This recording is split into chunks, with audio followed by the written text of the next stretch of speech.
Парламентська асамблея Ради Європи перед дилемою – піти на компроміс і повернути російській делегації повноваження та право голосу в асамблеї, або ж зберегти санкції проти Росії. Делегація України в Парламентській асамблеї Ради Європи підготувала понад 200 поправок до проекту резолюції. За словами представниці української делегації Ірини Гращенко, зараз на сесії складається враження, що гроші переважають принципи. В Страсбурзі працює і кореспондентка каналу АТР Ельвіна Сейтбулаєва. Вона на прямому зв'язку зі студією. Вітаю, Ельвіно. Як тривають дебати і коли варто чекати на голосування за резолюцію? Так, дебати тривають вже більше півтори години, і воно присвячено саме поверненню російської делегації в асамблею.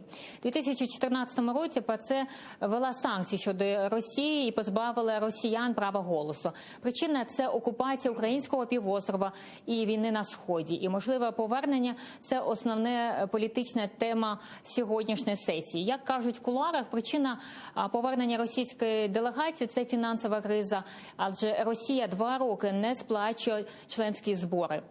Як відбувалися сьогоднішні дебати вже після обіду пропоную послухати, як це було. Якщо ПАРЄ затвердить цей доклад, то ми зрадимо не тільки принципи нашого існування, ми зрадимо всіх тих, хто за ці принципи життя віддав.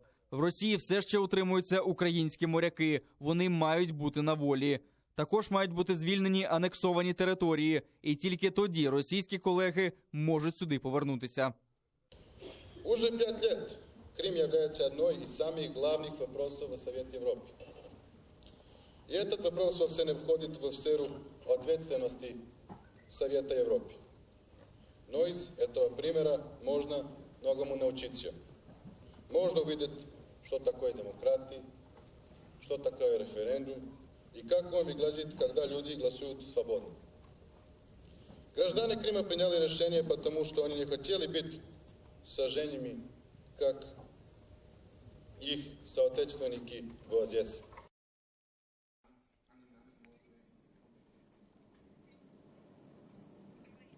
І українська делегація зазначила, що протягом 5 років дуже жорстко тримала позиції захисту та цінності організації.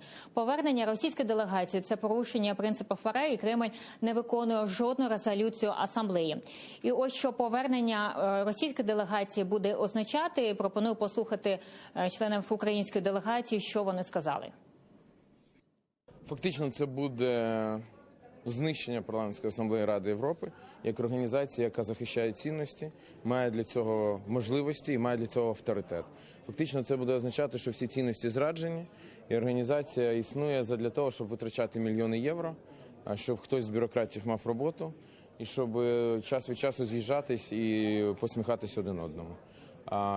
Організація, яка була створена 70 років тому для того, щоб захищати цінності, права людини, демократію, верховенство права, фактично перестане існувати.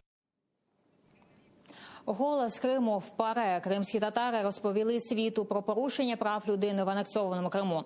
За словами координатора громадської організації «Кримсос» Таміли Ташевої, нині за ґратами окупанта перебуває понад 100 політв'язнів. Мінімум 15 осіб зникли безвісти.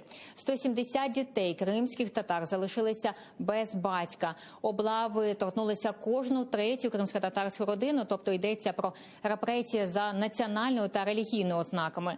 Активісти переконані, що повернення ПАРЄ країни-агресорка неприпустимо, лише тиск на санкції в змозі зупинити окупанта.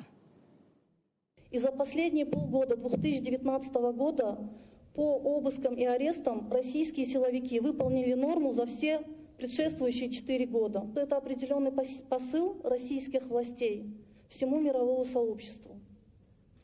Игнорируя определенные международные резолюции, конвенции, она просто превращает в пыль международный инструментарий. Мы постоянно общаемся с людьми в Крыму, с активистами в Крыму, и все они задают вопрос, если сейчас Российской Федерации вернуть те права, которые у нее были забраны в Парламентской ассамблее Совета Европы в 2014 году, если Российская Федерация не исполняет все 8 резолюций, которые были приняты на протяжении 5 лет, то чего нам ожидать и куда нам обращаться за защитой своих прав? І завтра виповнюється вже 7 місяців, як Росія тримає захоплених українських моряків.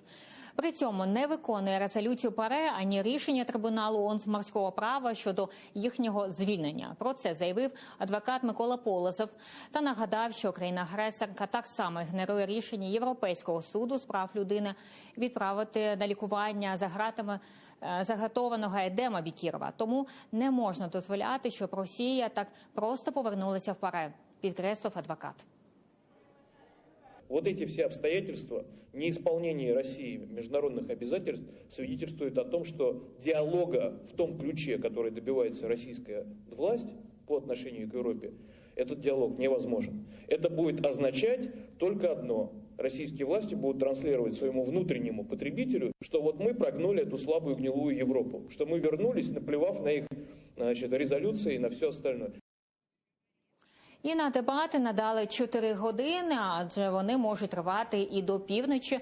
А ми залишаємося тут і вже більше новин розкажемо у наступних випусках. Заман. Студія. Дякую, колего. Ельвіна Сейтбулаєва наживо зі Страсбурга з Парламентської асамблеї Ради Європи.